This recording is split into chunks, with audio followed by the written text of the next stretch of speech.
오늘 말씀의 제목은 말씀 결실하기란 제목으로 하나님 말씀 나누겠습니다. 말씀 결실하기입니다. 오늘 본문은 씨 뿌리는 비유가 나오는데 예수님께서 무리가 모일 때마다 말씀을 이렇게 전하셔요. 근데 많은 비유로 설명을 하셨어요. 그 중에 하나가 오늘 나오는 씨 뿌리는 비유입니다.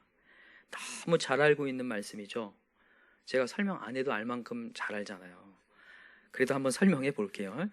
이게 씨 뿌리는 비유에 밭이 몇 개가 나와요? 4가지 밭이 나옵니다. 그죠? 하나는 길가가 나오고, 또 하나는 돌밭이 나오고, 하나는 가시떨기가 나오고, 마지막은요 좋은 밭이 나와요. 여러분, 이 씨앗이 어디 밭에 심겨져야 된다는 거예요? 누가 모르겠어요, 이 말을요. 그죠? 좋은 밭에 심겨지라는 거죠. 너무 쉬운 메시지 같아요. 여러분, 왜 좋은 밭에 심어져야 되냐면 결실한다는 거예요. 오늘 이 본문에 보니까 몇 배를 결실하냐면 적어도 30배는 결실한대요. 많게는 100배. 너무 최고 아닙니까? 그죠? 여러분, 이 결실한다는 것은요, 내 삶이 완전히 뒤바뀜을 얘기하는 거예요. 여러분, 예수님께서 하는 모든 비유는 다 천국을 향한 비유예요. 그러니까 우리가 좋은 밭에 하나님의 말씀이 심어지면 하나님의 나라가 임한다는 거예요. 여러분, 이 세상이 어둠의 세상이거든요. 죄악된 세상, 무질서한 세상, 혼돈의 세상인데 하나님의 말씀이 좋은 밭에 제대로 심어지면 내 마음이 하나님 나라 된다는 거예요. 우리의 가정에 무질서가 회복되고 가정에 하나님 나라가 임한다는 거거든요. 그래서 정말 오늘 말씀은 너무 놀라운 말씀이에요.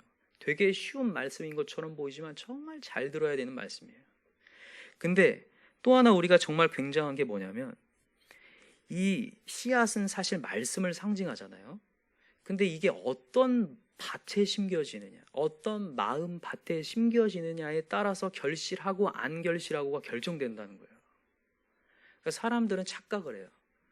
어떤 말씀에 따라서 달라질 거라고 생각하는데 오늘 본문은 아니라는 거예요. 말씀이 문제가 아니라 내 마음이 문제라는 얘기를 하는 거예요. 제가 이전에 어떤 성도님이 이런 얘기를 해요. 요즘에는 하도 말씀이 홍수 속에 살잖아요. 막 영상을 켜면 얼마나 많은 말씀들이 막 이렇게 있습니까? 그래서 어떨 때는 저 목사님 말씀이 좋다고 막 쫓아갔다가 또 어느 순간 되니까 나하고는 안 맞대요. 그리고 또 저 목사님 따라가요. 제가 그 모습을 보면서 그분이 너무 착각을 하고 있는 거예요. 말씀이 좋아서 내가 변하는 게 아니라 내 마음이 변해야 돼. 내 마음 밭이요. 씨앗은 똑같은데 그 말씀이 내 마음에 어떻게 심겨지느냐, 그거에 다 결실한다는. 그래서 잠언 4장 23절 분명히 얘기해요. 무릇 지킬 만한 것보다 더욱 내 마음을 지키라. 생명의 근원이 이에서 남이라. 여러분, 생명의 근원이 누구십니까? 하나님 예수 그리스도거든요. 하나님이 생명의 근원인데, 여러분, 우리 하나님은요, 인간은 외모를 보지만 하나님은 어디를 본다고요? 마음, 중심을 보시니라 이렇게 얘기했어요. 그러니까 우리의 마음을 어떻게 하느냐에 따라서 하나님이 운동하고 운동하지 않고가 결정된다는 거예요. 하나님이 역사하시느냐 그렇지 않느냐가 결정돼. 이게 진짜 어마어마한 메시지인 거예요. 왜 하나님이 역사하지 않으시지? 내 마음밭이 지금 준비가 안 돼서요. 내 마음밭이 준비될 때 하나님의 생명의 근원이 거기서 나요. 그래서 내 인생사가 바뀐다니까요. 막 뒤집어져 버려요. 생명이. 여러분, 하나님이 생사 화복을 주관하시죠? 내 인생사를 주관하신다니까요. 내가 아무리 노력할지라도 하나님이 허락하지 않으면 안 되는 건데, 파수꾼의 경성함에 허사인데, 내가 아무리 수고해도 안 되는데 하나님이 허락하면 된다는 거예요. 근데 그게 어디서 나냐면 마음에서 난다는 거예요. 그래서 여러분, 우리는 뭘 점검해야 되냐? 끊임없이 마음을 점검해야 돼요. 내 마음이 지금 어떠한가? 여러분, 우리는 외모를 상당히 점검합니다. 등교할 때라든지 아니 출근할 때 다 거울 보잖아요. 일어나서 바로 나가는 사람 어디 있겠습니까? 물론 이제 초등학교 1, 2학년 아이들은 이제 아직 외모에 대해서 그렇게 생각이 없으니까 그냥 가겠지만 벌써 초등학교 6학년만 해도 거울 봅니다. 얼마나 가꾸는데요. 머리가 똑같은데 계속 머리를 쳐가지고 막 하더라고요, 보니까. 그걸 보면서 느껴요. 외모를 얼마나 관리하는지. 그러다가 여러분 막 바쁘게 살다가 이제 거울을 못 봤어요. 근데 집에 딱 한 10시쯤 들어갔더니 거울 딱 보는 수가 이 볼에 발풀떼가 묻어 있어 봐요. 그때부터 억장이 무너지잖아요. 얼마나 창피해요. 곱씹어서 창피함을 느껴요. 내가 언제부터 이게 묻었을까? 점심이었을까? 아침이었을까? 아니면 저녁이었을까? 막 하다가 그 묻었을 때로부터 시작하여서 누구를 만났었는가? 곱씹어가지고 그 사람에 대한 창피함을 다 느껴요. 우리 심지어 전화를 하죠. 너 왜 그때 나 그거 얘기 안 해줬냐고. 야, 이게 우리의 외모를 점검하는 우리의 모습이거든요. 제가 이 얘기를 왜 하냐면 여러분, 이 외모 점검만큼이나 마음을 점검해야 된다는 거예요. 여러분, 외모 밥풀 묻는 거나 김 묻는 거보다 여러분 마음에 묻는 게 더 빨리 묻는다는 걸 아셔야 돼요. 예레미야 17장에 보면요, 인간의 마음이 만물보다 어떻다고 되어 있어요? 네, 거짓되고 부패하다고 했습니다. 거짓되고 부패하다. 만물보다 거짓되고 부패한 게 사람의 마음이라고 분명히 얘기했거든요. 우리가 여기 뭐 외모에 뭐 묻는 것보다 마음이 훨씬 빨리 더럽혀진다는 얘기예요. 부패한다는 얘기. 우리 마음에 얼마나 쉽게 우리가 마음이 상해지고 시기하고 질투하고 무너지고 상해지고 게을러지고 안일해지고 열정이 사라지고 어느 순간 그렇게 예배를 사모하고 했던 것이 사라져버려서 손을 들라고 해도 손을 또 들지도 않고, 그게 우리의 마음이거든요. 그래서 여러분 마음을 점검해 봐야 돼요. 여러분 아까도 얘기했습니다. 마음을 왜 점검해야 되는지. 여러분 마음에 따라서 결실을 한다니까요. 생명의 근원이 여기서 나요. 생명의 근원이 완전히 내 인생이 뒤바뀔 수도 있고 아닐 수도 있어요. 말씀의 자리는 항상 앉아 있는데 전혀 변화가 일어나지 않는다. 왜 그러냐면 마음을 점검하지 않았기 때문에. 마음이 지금 쓰레기통이 되어 있는데 마음을 비우지는 않으면서 계속 말씀은 듣겠다고 하는 거예요. 그러니까 말씀이 계속 튕겨나가고 마음은 계속 어려운 거예요. 그걸 한번 확인해 보세요. 마음에 안 좋은 것들이 가득 채워지는 계속 말씀만 들어요. 그러니까 나가서 똑같아요. 그 말씀은 그냥 날아가 버리고 계속 그 마음 상태를 유지해요. 여러분, 우리 오늘 이 시간을 통하여서 다시 한번 우리 마음을 점검하고 진단해 봅시다. 우리 병원 가서 진단서 끊잖아요. 우리 마음의 진단서를 끊어봐야 돼요. 말씀을 통해서 내 지금 마음 상태가 어떤지를 진단을 해보고 다시 한번 마음이 치료되어서 진짜 결실하는 마음으로 다 바뀌는 역사가 일어났으면 좋겠습니다. 자, 그래서 오늘 이제 이 네 가지 밭에 대해서 이제 한번 얘기를 해볼까 하는데, 잘 알고 있지만 한번 또 잘 들어보세요. 네 가지 밭. 첫 번째는 어디에 뿌렸어요? 길가에 뿌려진 씨앗. 얘기해 볼게요. 길가. 여러분, 길가에 뿌려졌어요. 결실할까요, 안 할까요? 결실이 뭐예요? 뿌리도 못 내리잖아요. 길가에 뿌려졌다는. 근데 여기 보니까 오늘 이 본문에 읽어봅시다. 자, 3절부터 읽어볼게요. 시작. 들으라, 씨를 뿌리는 자가 뿌리러 나가서 뿌릴새 덜어는 길가에 떨어지며 누가 와서요? 새들이 와서 먹어버렸고, 이렇게 돼 있어요. 새들이 와서 먹어버렸다. 여러분, 우리 대한민국의 새들이 상당히 뚱뚱합니다. 뭘 그렇게 먹이를 누가 많이 줬을까? 사실 많이 안 줬어요. 근데 이 새들은요, 길가에 떨어진 음식을 진짜 귀신같이 알아요. 바로바로 갖고 갑니다. 바로바로 움켜가요. 그래서 여러분들에게 당부드려요. 우리 대한민국 새들한테는 모이를 주지 마세요. 이게 제가 매정하게 이렇게 말하는 게 아니에요. 그들을 살리려고 하는 게. 지금 뚱뚱해가지고 다 죽어가요. 그렇다고 여러분들이 새들 뭐 다이어트 시킬 겁니까? 저는 다이어트 시켜요. 꼭 이렇게 있는 막 가가지고 막 해가지고 다 날아가라고. 알겠지? 돼서 새들은 날아야 멋있거든요. 근데 막 어떤 아주머니들을 보면 막 쌀 갖고 와가지고 막 모이 주더라고. 이렇게 뚱뚱한데 더 뚱뚱하게 만들려고. 죽이려는 거 아닙니까? 제가 이 얘기 왜 하냐면, 여러분 새들은 그렇게 알아요. 길가에 떨어진 거 귀신같이 알고 먹습니다. 그러니까 그냥 촉촉촉촉촉촉촉. 여러분, 이 비유를요, 지금 예수님이 뭐라고 해석하는지 보세요. 여기 보세요. 어디 나와요? 15절에 나오죠. 읽어봅시다. 시작. 말씀이 길가에 뿌려졌다는 것은 이들을 가리킴이니 곧 말씀을 들었을 때 사탄이 와서 즉시 와서 그들에게 뿌려진 말씀을 빼앗는 것이요. 사단이 즉시 와서 빼앗는 거예요. 여러분, 새들이 쭉쭉쭉쭉 이거 보면요, 여러분 사단이요, 우리에게 어떻게 해서라도 움키려고 막 하는 게 보여요. 여러분, 길가 신앙의 특징을 말씀드릴게요. 길가 신앙은요, 아예 교회를 안 나오는 사람을 얘기하는 건 아니에요. 말씀의 자리는 있어요. 있는데 이미 결정을 내리고 왔어요. 예배 자리를. 어떻게 해요? 나는 오늘 말씀을 안 들을 것이다. 이게 마음을 먹고 온 사람이에요. 마음문을 닫은 거죠. 나는 오늘 어떤 말씀이 들려와도 내 계획을 수정하지 않으리라. 난 내 멋대로 살리라. 내 즐거움을 누리리라. 라면서 마음을 확 닫고 있는 거예요. 그래서 또 이유는 묻지 말라는 거예요. 내가 오르니까. 지금으로서는 내가 진리인 거죠. 문을 확 닫고 있는 거예요. 내가 지금까지 해왔던 패턴들, 내가 알고 있는 지식들이 오르니까 나는 지금 들려오는 말씀을 안 듣겠다는 거예요.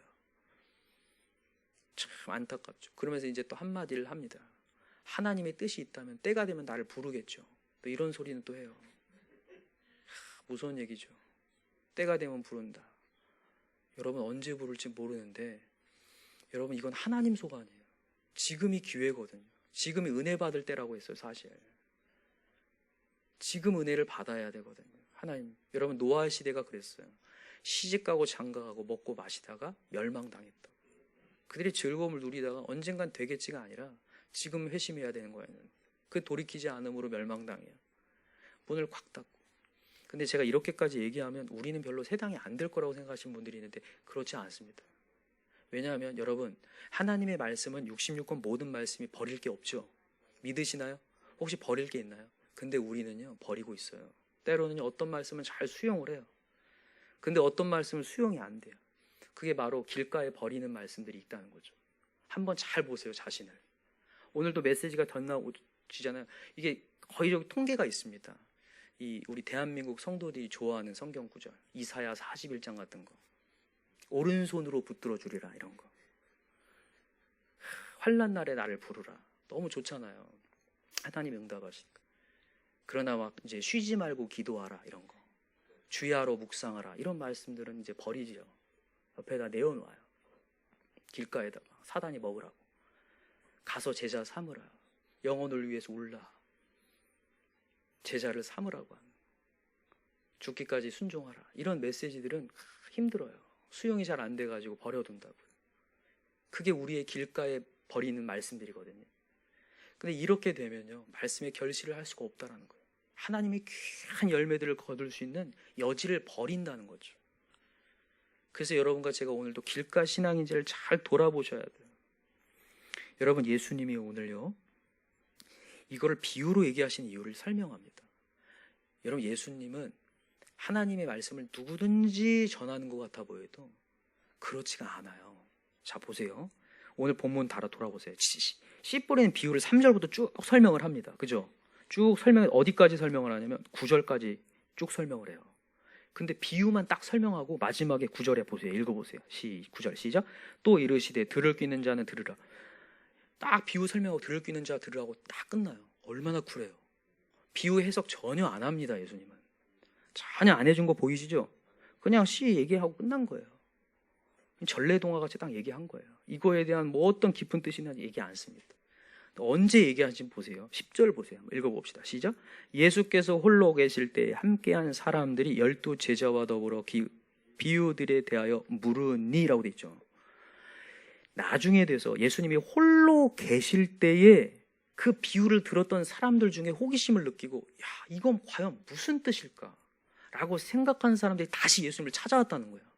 그때서야 비로소 예수님의 비유에 대한 설명을 하는 거예요. 그러면서 이제 비유를 하는 이유를 설명합니다. 자, 11절 읽어보세요. 시작.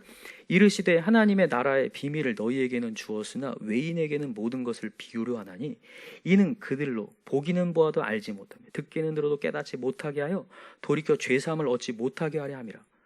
여러분 예수님 이렇게 말씀하신 거예요. 그 사람 죄사함 안 받게 하려고 내가 이렇게 비유로 한다. 숨겨뒀다.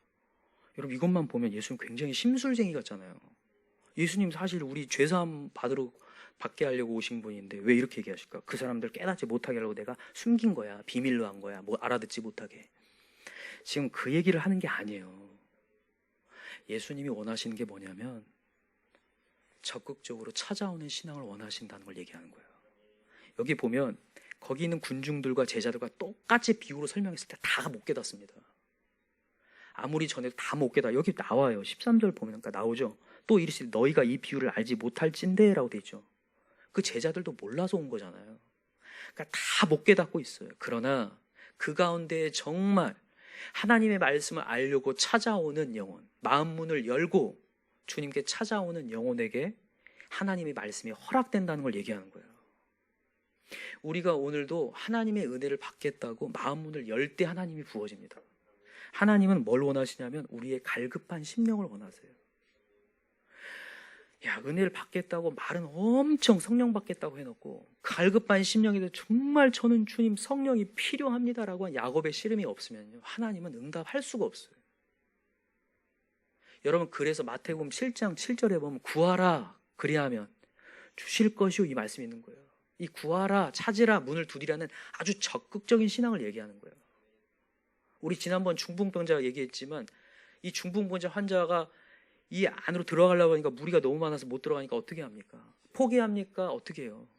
지붕을 뜯어내고요. 지붕 뜯어내고. 옛날에 어떤 무슨 드라마 있었던 거 같아요. 지붕 뚫고 하이킥. 진짜 지붕 뚫고 하이킥이었어요. 얼마나 민폐입니까? 근데도 하나님을 만나고자 하는 열망. 그때 예수님이 책망을 하는 게 아니라 네 믿음이 크도다예요. 그 믿음을 보시고 치유의 역사를 행하는 거거든요. 여러분, 이걸 보면서 하나님은 어떤 속성을 갖고 계시냐? 적극적인 신앙 원하는 거예요. 찾는 자요. 근데 여러분, 이 마태복음 7장 7절에 보면 구하라 그러면서 구하라 그래야만 주실 거예요. 찾으면 찾을 것이요, 문을 두드려 열릴 것이요 한 다음에 갑자기 8절에 또 얘기를 합니다. 구하는 이마다 받을 것이, 이렇게 얘기해요. 한번 찾아보세요. 마태복음 7장을 한번 가보세요.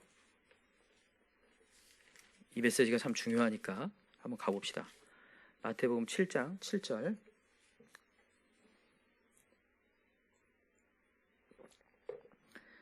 자, 한번 읽어봅시다. 마태복음 7장 7절 시작. 구하라 그리하면 너희에게 주실 것이요, 찾으라 그리하면 찾아낼 것이요, 문을 두드리라 그리하면 너희에게 열릴 것이니 구하는 이마다 받을 것이요, 찾는 이는 찾아낼, 두드리는 이에게 열릴 것이니. 이게 왜 반복되는 것처럼 보이잖아요, 사실요. 근데 그게 아니에요. 8절은 이렇게 강조가 되는 건데 보세요. 구하는 이마다 받을 것이죠. 이마다에 동그라미 넣으세요. 이마다는요, 헬라어로 파스라고 합니다. 파스는 모든 것이란 뜻이에요. 그러니까 이게 무슨 말이냐면 구하는 모든 사람이 받는다, 이런 말이에요. 구하는 모든 사람이 예외 없이 받는다는 거예요. 그 다음에 여기 찾는 이가 찾아낼 것이죠. 그 찾는 이에다가 동그라미에서 이게 지시대명사예요. 찾는 그 사람이 찾게 된다는 거예요. 합치면 무슨 얘기냐면요, 예외 없이 하나님을 구하면 모든 사람이 받게 되고 대신에 찾지 않으면 못 받는 거예요. 정말 찾는 자, 찾는 그 사람이 찾아낼 것이라는 거예요. 구하는데 못 받는 거 없다. 구하면 반드시 준다. 구하는 모든 사람에 내가 허락할 거고, 그러나 분명히 구하고 찾는 그 사람이 받게 될 거다. 구하지 않는데 주는 거 없다. 반드시 구해야지 가장 좋은 거 성령을 주시는 분이다. 이 얘기 하는 거예요. 그래서 여러분과 제가 오늘도 하나님을 구하겠다고 하고 은혜를 받겠다고 열매를 거두겠다고 하는 적극적인 신앙 속에서 하나님은 역사하시고 비유를 해석하시고 깨닫게 하시고 하나님의 길을 열어가시는 분이에요. 그래서 여러분과 제가 오늘도 적극적인 신앙으로 더 바뀌기 원해요. 여러분, 하나님 너무 좋은 분이죠. 여러분, 우리 이 마태복음 7장의 거의 마지막 메시지가 뭐냐면 11절에 보세요. 너희가 악한 자라도 좋은 것으로 자식이 줄 줄 알거든. 하물며 하늘에 계신 너희 아버지께서 구하는 자에게 좋은 것으로 주시지 않겠느냐. 좋은 것. 여러분, 이 악한 자라도 좋은 것 주는데 우리 하나님은 얼마나 좋은 것 주실 수 있겠느냐. 근데 여기에다 단서가 붙잖아요. 구하는 자에게라고 붙잖아요. 구하는 자에게 좋은 것을 주시지 않겠느냐. 오늘도 예배할 때 있잖아요. 마음 문을 열고 설레하면서 오는 사람과 그렇지 않은 사람 전혀 다르다는 걸 얘기하는 거예요. 똑같은 말씀이 전해지만 진짜 마음을 열고 하나님, 오늘 저는 하나님 말씀이 필요합니다. 저는 회복이 필요합니다. 위로가 필요합니다. 제가 이전 우리 새벽에 계속 강조했던 게 뭐냐면 안식일은 회복의 날이라는 거예요. 오늘 이 날은, 오늘 예배의 날은 회복해야 됩니다. 영적으로 회복되고 내 어둠이 무너져야 돼요. 평안을 되찾아야 되고요. 내 불안했던 심령들이 다시 한번 하나님으로 확신을 얻게 돼야 돼요. 의심했던 영혼들이. 근데 여기 얘기하는 거예요. 구하는 자에게 좋은 것으로 주시지 않겠느냐. 여러분, 우리 구하는 신앙 됩시다. 하나님의 말씀을 구합시다. 하나님, 제가 어떻게 가는 게 좋겠습니까? 마음문을 활짝 열고 마음문을 닫고 길가에 떨어뜨려 놓지 말고 마음문을 완전히 열어서 그 말씀이 심어지고 그 말씀대로 내 삶이 변화되는 것들 다 경험했으면 좋겠어. 그래서 우리 길가의 신앙을 다 벗어나길 원합니다. 근데 여러분, 길가 신앙이 아까 얘기했어요. 그 길가에 떨어진 건 누가 와서 먹는다고요? 새가 누구라고요? 사단이 와서 먹는다고요. 사단이. 여러분, 사단 굉장히 간사해요. 사단이 얼만큼 간사하냐면 여러분, 마가복음에 우리가 3장까지 쭉 보니까 계속 예수님이 나타나면 사단이 예수님을 알아봅니까? 못 알아봅니까? 그게 무서운 거예요. 알아본다는 게 무서워요. 여러분, 바리새인과 서기관, 그렇게 율법을 잘 알고 있는 그 바리새인 서기관 예수님을 알아봐요? 못 알아봐요? 못 알아보는데 사단은 알아본다는 거예요. 이게 무서운 거예요. 사단은 알아봐요. 알아보고 막는 거예요. 여러분들이 오늘도 말씀이 전해지잖아요. 이 말씀이 여러분들에게 필요할 것 같죠? 그걸 사단이 알까요? 모를까요? 대박에 합니다. 대번에 알아요. 진짜 이 말씀으로 살아날 것 같은 거 딱 보이잖아요. 그러면 딱 막아요. 딱 차단합니다. 예배 전에 뭔가를 터뜨려서 막거나 여러 상황 속에서 막아버려요. 내 마음을 딱 빗장을 만들어버린다. 그게 사단이라는 거예요. 딱 즉시 움켜간다고 돼 있잖아요. 모르는 사이에 말씀이 막 들어오는데 의심이 막 들어. 이게 사단이 딱 막는 거거든요. 그래서 정말 말씀 듣기 전에 기도를 많이 해야 되고, 정말 하나님을 찾아 영적인 전투를 벌여야 돼요. 나사렛 예수 이름을 명하느니 사단아 떠나갈지어다. 그리고 또 하나는 나를 위해서 기도하지만 또 하나는 저 영혼을 위해서. 지금 길가에 완전히 철옹성같이 문을 꽉 닫고 아무리 말씀을 전해도 안 듣는 영혼이 있거든요. 그게 누가 맡고 있냐면 사단이. 아까 전에 길가야 신앙의 특징이 자기가 딱 결정을 내렸다고 했죠. 자기는 계획이 딱 있어서. 근데 그게 자기 결정이 아니에요. 뒤에 사단이 조종하고 있는 거예요. 꽉 잡고 있는 거거든요. 여러분, 어느 순간 그 사단이 떠나가면요, 마음문이 열립니다. 여러분, 에스겔 36장이 얘기해요. 하나님께서는 반드시 우리에게 굳은 마음에게 새 마음을 주신다고 했어요. 그게 새 언약이에요. 우리 다 언약 백성이잖아요. 새 언약, 하나님은 새 마음을 주신다고 했거든요. 분명히 구하는 자에게 주신다고 했거든요. 우리 자녀들에게 주실 줄 믿어요.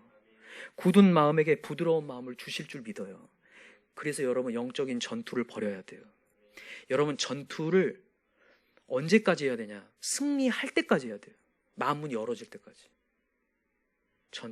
여러분, 왜 우리가 전투를 승리할 때까지 할 수 있냐면요, 예수님이 이미 승리했기 때문에 그래요. 이 세상의 전투는요, 패배하면 끝난 겁니다. 그냥 흰 깃발 올리면서 항복하면 끝나요. 진 거예요. 그러나 우리는 지지 않고 이미 이겨놓은 싸움을 하기 때문에 우리만 하나님 붙잡고, 승리관 쓰신 하나님 붙잡고 나아가면 반드시 성취한다는 거예요. 구하는 자에게 주신다는 거예요. 그래서 여러분, 오늘도 영적인 전투를 정말 포기하지 말고 계속해야 돼요. 저 철옹성 같은 문이 열려서 새 마음이 임하도록, 역사하도록 계속 부르짖어서 그 영혼이 주께 돌아와서 주님을 만나는, 길가 신앙에서 조음받이 되는 역사가 일어나도록 우리 계속 중보합시다. 계속 중보하고 하나님을 만나게 했으면 좋겠어요. 요즘에 부모 교육에 대해서 이렇게 많이 얘기되는 것 중에 하나가 아이에게 결핍을 가르치라는 얘기가 있어요. 결핍 들어보셨어요? 요즘에 우리 대한민국의 부모님들이 워낙 체면 문화다 보니까 옆에 있는 사람 따라가가지고, 야, 쟤도 저렇게 했는데 너도 해줘야지. 계속 풍성을 채워준다는 거예요. 그러니까 감사도 없고 자기가 스스로 뭔가를 판단할 수 있는 판단력도 없다는 거예요. 그래서 오히려 가난을 가르치고 결핍을 가르치라는 거예요. 정말 공감이 돼요. 여러분, 이건 조금 더 나아가서 이제 성경적으로 바꾸면요, 쓸 것을 채우시는 하나님을 가르치는 거예요. 우리가 하나님이 되어서 쓸 것을 채우는 게 아니라 쓸 것을 채우시는 하나님이에요. 저 옆에 있는, 옆집에 있는 아이가 저렇게 풍성하게 장난감도 하고 뭣도 많으니까 나도 채워줘야지. 이거 말고 단 책 한 권이라도 감사할 수 있는 아이로 결핍을 가르치는 거예요.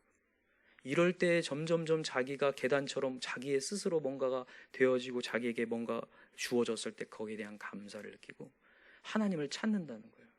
그래서 여러분, 하나님을 찾게 만듭시다. 하나님을 찾게 루트를 만들어줘요. 내가 하나님이 딱 되어가지고 있으니까 만날 수가 없거든요. 그래서 저는 이 생각이 들어요.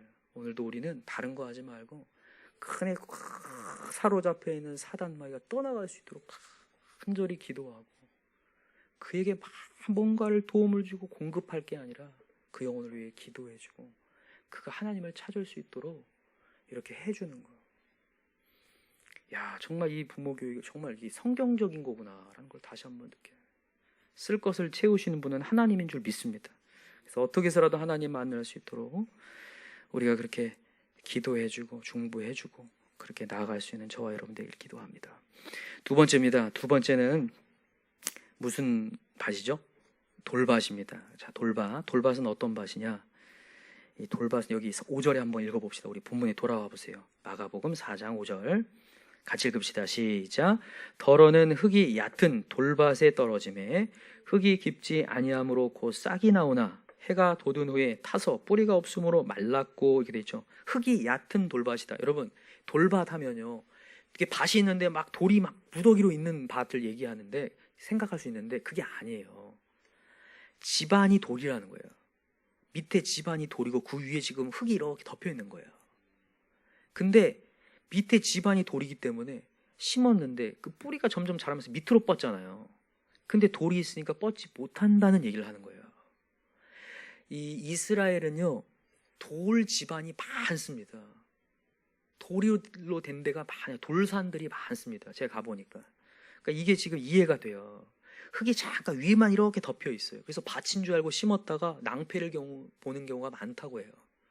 그런 걸 얘기하는 거예요. 그렇게 심어진 거는 뿌리가 깊게 되지 못하여서 해가 돋은 후에 말라버린다, 이렇게 얘기를 하는 거예요. 지금 이게 지금 어떤 것을 얘기하느냐? 자, 넘어가서 우리 이제 비유로 이제 해석해 주시죠. 자, 16절 읽어봅시다. 16절 시작. 또 이와 같이 돌밭에 뿌려졌다는 것은 이들을 가리키매니 곧 말씀을 들을 때에 즉시 기쁨으로 받으나 그 속에 뿌리가 없어 잠깐 견디다가 말씀으로 인하여 환난이나 박해가 일어나는 때에는 곧 넘어지는 자요. 자, 이 돌밭 신앙은 어떤 신앙이냐면 처음에는 어떻게 한다고요? 말씀을요? 기쁨으로 받는다. 아멘. 잘합니다. 박수도 잘 치고 은혜 많이 받습니다. 그럼 목사님은 여기서 얼굴 보고 너무 좋아요. 근데 딱 나가면 전혀 다른 사람이 돼버려요. 자, 보세요. 뿌리가 없어 잠깐 견디다가 말씀으로 인하여 환난이나 박해가 일어나는 때에는 곧 넘어지는 자요. 여러분, 뿌리가 깊지 않다라는 것은 말씀을 아직 제대로 해석이 안 됐다는 얘기예요. 여러분, 복음은요, 어디까지 나가느냐면 복음 뒤에는 반드시 고난이 있다라는 것을 아는 데까지 가야 돼요. 여러분, 복음은 반드시 고난이 있습니다. 왜냐하면 이 세상의 가치와 하나님의 가치가 같아요, 달라요? 전혀 달라요. 이 세상 가치는요, 따라가면 따라갈수록 사망으로 가는 거고, 하나님의 가치는 지금 고난이 있지만 나중에는 장차 나타날 영광과 좋게 비교할 수 없을 만큼 엄청난 생명을 갖고 있는 가치예요. 그래서 이게 부딪힐 수밖에, 환난이 있을 수밖에 없어요. 예수를 머금는 순간 고난을 당한다는 거예요. 근데 이 제자들 있잖아요. 지금 예수님을 따라다니는 제자들조차도 그걸 몰라요. 예수님을 어떤 메시아로 여겼냐면 정치적 메시아로 여겼어요.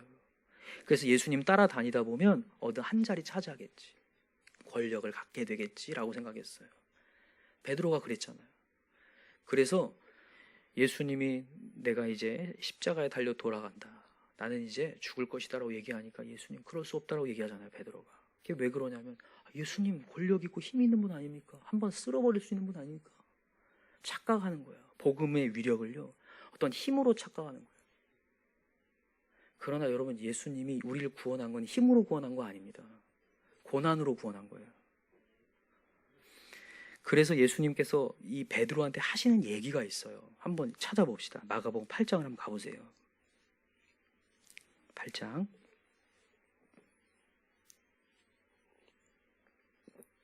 마가복음 8장 33절부터 읽어봅시다.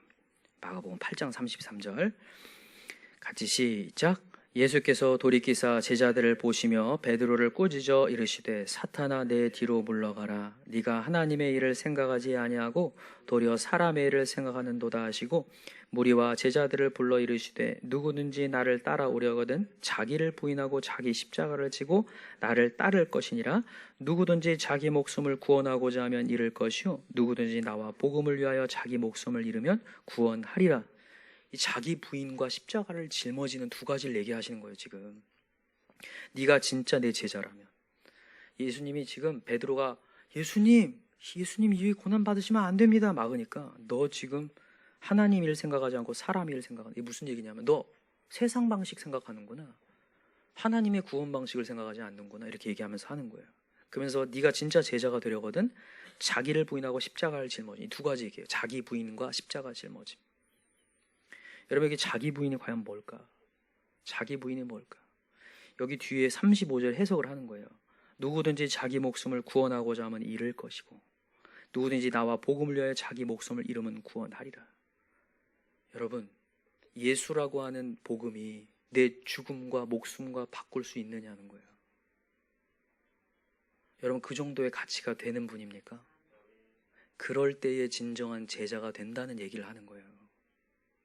우리가 이렇게 나아가다가 주님의 사명 감당하다가 제가 이제 이거는 이제 제가 아는 얘기니까요. 제가 이제 신대원에 있을 때 어떤 목사님께서 이런 예화를 드시라고 자기 동기 이제 목사님이셨던데 목회를 하다가 하도 열받게 하는 성도님이 하나 있어가지고 멱살을 잡고 계급장 떼고 붙자고 했대요. 계급장 떼고. 계급장을 떼고 붙는다. 목사라는 지위를 내려놓고 붙겠다는 거예요. 이 목회자는 죽어야 되는데 내 자존심이 살아가지고 계급장 떼고 붙자는 거예요. 제가 이 예화를 왜 드리냐면 여러분 주님의 사역을 감당하는데 누군가를 살리려면요 내 자존심이 살아서는 절대 영혼을 구원할 수 없어요. 내가 부인돼야 되거든요. 여러분 우리가 어떤 영혼을 건지는 데 있어서 내 자존심이 살아있는 상태는 절대 구원할 수 없습니다. 자기를 부인해야 돼요. 우리가 우리 가족들과 대화를 하면서도 싸움이 멈추려면요 누군가 하나가 자기 부인이 돼야 되거든요. 부부끼리 한번 해보세요. 누구 하나가 자기가 부인 안 되면요 둘 다 싸우다가 이제 끝내는 거예요. 대판 싸우다가. 누군가 하나가 죽어야 돼요. 자존심이 무너져야 돼요. 체면을 내려놔야 되거든요. 그렇지 않고 누구를 살릴 수 없다는 걸 예수님 지금 얘기하시는 거예요. 돌밭이 뭐냐면 그거예요. 예수님을 믿겠다고 기쁨으로 받았지만 자존심을 못 내려놓는 거죠. 나가서 나는 안 죽는다는 거예요. 내 계획대로 가겠다는 거예요. 나는 그렇게 남들한테 손가락질 못 받겠다는 거예요. 난 그런 욕은 못 듣겠다는 거예요. 그러니까 계급장 떼고 한번 붙자는 거죠. 저는 그 목사님을 막 지금 정죄하려는 게 아니라 너무 공감돼서 하는 얘기예요. 열받으면 한 번씩 멱살 잡고 때리고 싶거든요. 다 그럴 수 있잖아요. 그러나 여러분 절대로 영혼을 구원할 수 없어요. 여러분 이랬으면 좋겠을 때가 많아요. 하나님 참으라고 하셨죠? 그럼 이제 하나님이 해주세요. 그럼 하나님이 한번 딱 때려주면 좋겠잖아요. 절대 안 때려주는 거 아세요? 하나님이 한 대 빡 쳐주면 너무 시원할 것 같잖아요. 그럼 막 찬양할 것 같거든요. 절대 안 때려줘요 하나님이. 절대 안 돼. 왜 그런 줄 아세요? 너 죽으라고. 나 죽으라고 하나님이 하시는 거예요. 목회를 경력을 계속 쌓아갈수록 뭘 해야 되냐면요 내 지위가 높아지는 게 아니라 내 자존심이 깨져야 되는 거죠. 내가 계속 그 깨지는 작업을 하는 거예요. 무릎을 꿇는 작업. 전 너무 감사해요. 없는 와중에 하나님께서 우리 교회를 세우신 게 너무 감사한 게 지나고 나니까 감사해요. 그때는 잘 몰라요 또. 지나고 나니까 너무 감사해요. 하나님이 막 제 이제 멱살도 많이 잡고 그랬잖아요. 이 공사하시는 분들이. 그래서 막 저를 막 욕도 하고 그럼 막 기도를 해요. 하나님 저 사람들 어떻게 깨닫게 해달라고. 뒤통수도 한 번씩 쳐주시라고. 안 쳐줘요. 그 다음날 또 와서 멱살을 잡고 계속 전화가 와요. 최근까지도 전화가 온다니까요. 이런 상황들이 펼쳐지는 이유가 하나님이 내 자존심을 걷고 주님 앞에 무릎을 꿇으라는 거예요. 신기한 게 뭔지 아세요? 주님 앞에 무릎을 꿇고 내 자존심 내려놓잖아요. 진짜로 하나님이 그때그때 인도하신 걸 봐요. 내 때에는 내 기대치에는 응답을 안 하는데 신기하게 시간을 다 지나고 나면 하나님이 진짜 이렇게 막 쓰리 쿠션이 아니라 한 5, 6번에 이제 거쳐서 이제 탁 치더라고요. 내가 그걸 보면서 다시 한번 하나님은 내가 자기 부인되기 원하시는구나. 여러분과 제가 해야 될 게 그거예요. 자기를 부인하고 진짜로 너 예수님의 가치를 네 목숨과 바꿀 수 있느냐. 어떤 어려움이 와도 네 목숨 바꿀 수 있을 만큼 가치가 있느냐. 제가 이런 얘기를 하면요 공감을 못하는 분들이 있어요. 신앙생활 저는 뭐 그렇게 뭐 자기 부인할 것만큼은 없는데요. 그 사람은요 지금 신앙이 사실은요 아직 안 커서 그래요. 진짜로요 신앙은 언제 시작돼야 되냐면요 한 영혼이 품어져야 돼요. 여기 보면요, 자기를 부인하고 그 다음에 여기 34절 다시 보세요. 8장 34절에 뭐라고 되어 있어요? 누구든지 나를 따라오는 자기를 부인하고 멀지라고 되어 있어요. 십자가, 자기 십자가를, 여러분 이 십자가는 사명을 얘기하는 거예요. 여러분 우리의 지상명령, 대위임 명령이 뭡니까? 가서 제자 삼, 반드시 제자 삼을 사람이 있어야 돼요. 어떤 사람 요즘에요, 신앙인들, 요즘에 그 큰 교회들도 있잖아요. 주일학교 교사들 수급 문제 때문에 골머리예요. 선생님을 안 하려고 그래요. 자기 힘들다는 거예요. 자기는 잠깐 와서 예배 드리고 가겠다는 거예요. 그게 신앙일까요? 절대 신앙 아니에요. 거기서는 절대 자기 부인이 된 십자가를 짊어지는 이 메시지가 전혀 안 들려와요. 그러나 제자, 한 영혼을 품고 그 영혼을 울 때에 자기를 부인하고 얼마나 우라통이 치밀 때가 많은데요. 가족이라도, 사랑하는 가족이라도 주님 자리에 오게 하려면 우라통이 치밉니다. 분노가 치밀고, 그걸 통해서 내 자존심을 깨고 또다시 하나님, 제가 또다시 나쁜 놈입니다 하면서 주님 앞에 엎드리면서 자기 부인하고 다시 또 십자가를 지면서 그 영혼을 울 수 있을 때, 그때가 진짜 신앙이거든요. 보면 이게 느껴져요. 어떤 영혼을 케어하면서 그 영혼을 위해서 기도하는 사람과 맨날 자기 인생 이리 뒤척 저리 뒤척하는 신앙, 전혀 다른 차원이에요. 자기 안에 갇혀있는 신앙과 그 영혼을 위해서 울면서 저 영혼이 정말 주님 앞에 올 수 있게 기도하는 신앙은 전혀 다른 차원이라고요. 여러분, 우리 2020년도에는 정말 우리 성도들 한 사람씩 다 정말 한 제자를 만듭시다. 정말로 한 제자. 그러니까 VIP가 있어가지고 저 VIP를 교회에 데리고 와야지, 이 정도를 얘기하는 게 아니에요. 정말 제자를 하나 만들자고요. 제자 삼으라고 했거든요. 정말 주님 앞에 나와서 정말 말씀을 듣고 정말 이제 좋은 밭이 되어서 결실할 수 있는 그 한 영혼을 한 사람. 여러분, 우리 많은 영혼 필요 없고요. 진짜 한 영혼씩 만듭시다. 이것보다 더 큰 보람이 어디 있을까요? 신앙생활 하는데 맨날 자기 안에 휩싸여가지고 언제는 또 내가 무너졌고 또 안 무너졌고 또 삐졌고 안 삐졌고, 맨날 자기 안에 갇힌 어린아이, 병적인 어린아이라고 하거든요. 이걸요, 병적인 유아기. 병적인 유아기. 이걸 히브리서에서 얘기하는데 이걸 어떤 병적인 뇌성마비 상태를 얘기해요. 멀쩡하게 아이가 크는 것처럼 보이지만 한 3, 4살 되면 갑자기 뇌성마비 있는 아이들은 말을 하기 않기 시작하고 이상해지기 시작하잖아요. 절대 못 크잖아요, 점점. 근데 우리 신앙인들도 그럴 수 있다는 거예요. 병적인 유아 상태. 어떤 영혼도 케어하지 못하고 맨날 자기 안에 갇혀가지고 이리 뒤척 저리 뒤척만 하면서 끝나는 인생. 그렇게 가지 말라는 거예요. 이제 한 영혼을 정말 품어서 그 영혼을 위해서 울다가, 그리고 그 영혼을 케어하다가 내 자신을 발견하고 내 또 자존심이 세워지고 또 막 분노하게 될 때 다시 한번 엎드려서 하나님, 나를 부인하겠습니다. 그런 기도를 통해서 나아갈 때 신앙이 성장한다는 거예요. 그래서 예수님의 대위임 명령이 놀라운 신비인 거예요. 그래서 제자를 삼을 때 내가 크는구나, 내가 성장.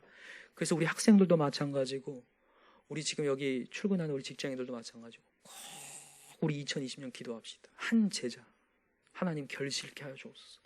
한 제자를 정말 삼아서 이 제자가 주님의 자리에 와서 하나님을 예배하는 자로 그 뒷모습을 볼 때까지 하나님 한 영혼을 키우게 도와주십시오. 여러분, 오늘 이런 결단이 좀 다 있었으면 좋겠어요.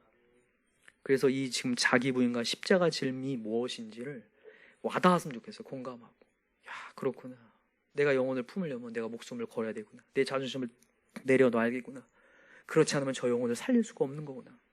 정말 한 알의 밀이 땅에 떨어져 죽지 아니하면 아무도 살릴 수 없고, 죽으면 다 사는 역사가 일어나는구나, 이거를 경험하는 것. 여러분, 제자를 하나님 앞에 케어할 때 그런 역사가 일어날 줄 믿습니다. 그래서 우리 돌밭이 어떤 건지 우리 다시 한번 확인을 했는데, 정말 예수를 머금는다면 반드시 환난과 박해가 있고 내 목숨을 내어놓아야 되는, 내 자존심을 내어놓아야 되는 분명히 자리가 있다라는 사실을 여러분 꼭 명심하시기 바랍니다. 세 번째입니다. 세 번째는 가시떨기예요. 가시떨기. 가시떨기 어떤 걸까요? 가지밭이네요, 그죠? 이 식물이 이렇게 자라는데 어떻게 된 상황이냐면 가시떨기가 막고 있어요. 근데 여기 성경에 뭐라고 표현하는지 보세요. 오늘 본문 다시 돌아보세요. 4장. 자, 7절 읽어봅시다. 시작. 4장 7절 시작. 더러는 가시떨기에 떨어짐에 가시가 자라 기운을 막음으로 결실하지 못하였고 라고 돼 있어요. 기운을 막았대요. 기운이 없어져 버려요. 막 자라려고 열정을 다해서 막 자라려고 막 하는데 갑자기 열정을 싹 사그라드는 상태예요. 기운이 확 빠져요. 신앙이요 이렇게 막 질주하다가 갑자기 기운이 확 빠진, 언제 기운이 확 빠지냐를 예수님 얘기하셔요. 자 보세요. 읽어봅시다. 18절이죠. 시작. 또 어떤 이는 가시떨기에 부러진 자니 이들은 말씀을 듣기는 하되 세상의 염려와 재물의 유혹과 기타 욕심이 들어와 말씀을 막아 결실하지 못하게 되는 자요. 세상의 염려란 염려가 진짜 무서운 거예요. 걱정을 얘기하죠. 근데 뭐에 대한 염려? 여기 보니까 재물의 유혹 보이시죠? 물질에 대한 거예요. 여러분, 나는 뭐 물질에는 초월했다, 절대 그렇게 생각하지 마세요. 인간은요, 자기 쓸 것들이 있는 순간 하나님께 내어놓지 못하는 게 인간입니다. 아까워지기 시작하면서 미래에 대한 두려움과 염려가 확 자리 잡거든요. 그때에 뭐가 시작되냐면요, 예배가요 가치가 하나도 없어져 버려요. 여기 보면요, 이게요 지금 과정이거든요. 보세요. 19절 다시 보세요. 세상의 염려와 재물의 유혹과 기타 욕심이 이게 연결된 골이에요. 처음에 염려로 시작을 해요, 출발을. 근데 그게 어디로 가냐면 재물을 보게 돼요. 유혹을 당해요. 세상을 보게 돼요. 유혹을 받아요. 염려가 하나님을 찾는 데로 가면 좋겠는데 그렇지가 않아요. 예배에 대한 가치가 사라져요. 그러면서 뭐가 생기냐면 여기 기타 욕심이 들어온다고 했죠. 욕심은요 자리를 벗어나는 걸 얘기해요. 여러분, 우리의 최고의 자리는 예배 자리입니다. 하나님을 경배하는 자리인데 그 자리가 하찮게 여겨져요. 그러면서 욕심을 따라서 이 탐심을 부리기 시작해요. 내가 있어야 될 자리가 아닌데 그것을 향해 뛰어가고 있어. 머릿속에는 딴 생각이 휩싸여가지고 하나님의 말씀을 막아버려요.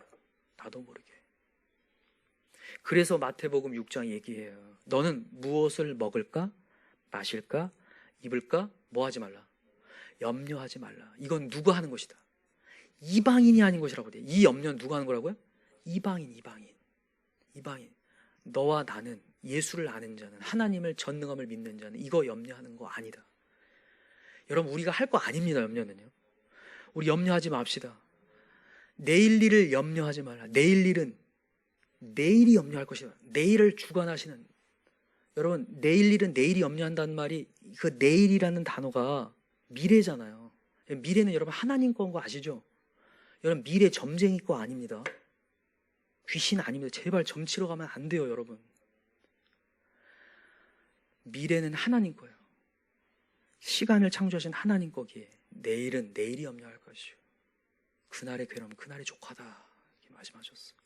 오늘 우리 염려하지 맙시다. 그래서 여러분, 빌립보서 4장 6절의 메시지를 항상 외워야 돼요. 우리 다시 한번 우리 찾아서 다시 한번 우리 꾹꾹 눌러봅시다. 다 외우시죠? 자, 빌립보서 4장 6절 읽어봅시다. 시작. 아무것도 염려하지 말고 다만 모든 일에 기도와 간구로 너희 구할 것을 감사함으로 하나님께 아뢰라. 그리하면 모든 지각에 뛰어난 하나님의 평강이 그리스도 예수 안에서 너희 마음과 생각을 지키시리라. 아무것도 염려하지 말고 기도로 바꾸어라. 근데 기도할 때 불평으로 기도해요, 감사로 기도해요? 이게 진짜 중요하죠. 감사로 바꿔서 기도해라. 하나님 다 채우시는 하나님이신데. 그래서 내 마음이 다시 한번 천국에 임하도록. 그래서 여러분, 혹시나 또 물질 때문에 내 마음이 이렇게 막 신앙이요 진짜 은혜 받고 막 질주하려다가 이게 염려와 세상의 것들이 막 찾아 들어오면요 갑자기 딱 끊어져요. 힘이 쫙 빠져요. 통장을 보는 순간 여러분 쫙 빠질 때 있어요, 없어요? 내 미래를 생각하면 쭉 빠질 때가 있어요. 내 실력을 보면 힘이 쫙 빠져요. 하나님 말씀 들으면 와 힘이 났다가 갑자기 염려와 걱정을 하는 순간 힘이 확 빠지는 걸 경험한다니까요. 안 경험하시나? 전 경험해요, 진짜로. 막 하나님 말씀 보면 막 기도하면요, 제가 막 내가 막 천상을 막 그 구름 타고 막 날아다니다가 갑자기 현실을 딱 보는 순간 힘이 쫙 빠져요. 기운이 막혀져 버려요. 그래서 염려가 정말 무서운 거구나.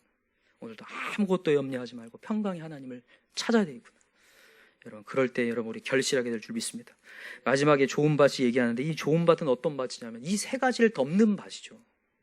길가와 돌밭과 가시밭의 장애물을 넘어서 정말 길가, 마음 문을 닫는 게 아니라 활짝 열고 오늘도 정말 구하고 찾는 열망 속에서 하나님은 결실하시고 정말 예수를 만남으로 말미암아 나에게 환난과 박해가 있고 나에게 십자가가 있는데 그것을 달게 지겠노라고 결단할 때 하나님 결실하시고 정말 염려를 다 죽게 맡기고 전능의 하나님을 만날 때, 믿을 때에 결실하시고. 이 세 가지를 통해서 우리는 아는 거예요. 아, 이렇게 해야 결실하는구나. 여러분, 이 말씀을 오늘 전했는데 저는 이 오늘 말씀이 우리의 진단서라고 생각합니다. 우리 조금 더 구체적으로 진단하셨으면 좋겠어요. 왜냐하면 우리 결실해야 되거든요. 우리 맨 나와서 이제 말씀 듣는데 이제 결실해야 돼요. 결실하려면 진짜로 내가 어떻게 가고 있는가, 내 마음의 상태가 정말로 하나님을 찾는 열망이 있고 정말 마음문을 활짝 열고 있는 거야. 사단마귀를 대적하는 영적인 기도를 멈추지 않고 계속 하고 있는 거야. 정말 환난과 십자가를 내가 짊어지고 저 영혼을 내가 정말 어떻게 서로 변화시키려고 하는 열망이 있는 거야. 목숨을 내어놓을 만큼 자기를 부인하고 십자가를 짊어짐이 있는 거야.